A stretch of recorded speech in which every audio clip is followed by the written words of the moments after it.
یہ کہتے ہیں ہمارے یہاں ایک مسجد میں جگہ کم ہے تو 2 جمعے ہوتے ہیں، یعنی جمعے کے دن 2 جمعے ہوتے ہیں، ایک امام صاحب پہلے خطبہ دیتے ہیں، نماز پڑھاتے ہیں، پھر مقتدی چلے جاتے ہیں، پھر خطبہ ہوتا ہے، پھر نماز پڑھائی جاتی ہے۔ وہی کہتے ہیں کہ اب 2 اس میں کویسچن تھے،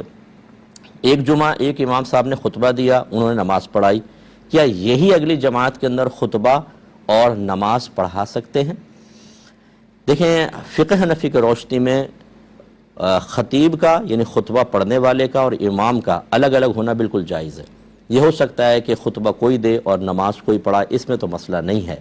لیکن ہمارے ہاں فقہ حنفی میں جب ایک امام فرائض ادا کر لیتا ہے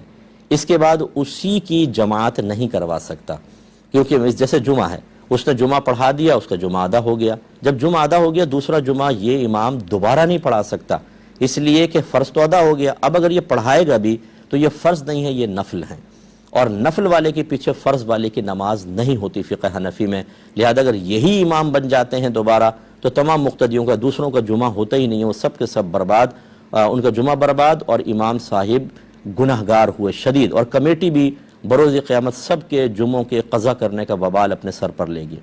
اور اگر یہ صورتحال ہے کہ ایک خطیب صاحب خطبہ پڑھتے ہیں پھر وہ نماز پڑھا دیتے ہیں، پھر جب اگلی نماز آتی ہے وہی خطیب صاحب خطبہ پڑھتے ہیں لیکن نماز کوئی اور پڑھا دیتا ہے، پھر کوئی حرج نہیں، امام علیحدہ ہو گئے، اور خطبہ کا تو میں نے آپ کو پہلے ہی بتا دیا کہ اگر خطبہ ایک الگ شخص نے پڑھا اور نماز دوسرے شخص نے پڑھائی بالکل ہو سکتی ہے۔ امید ہے کہ آپ بات سمجھ گئے ہوں گے۔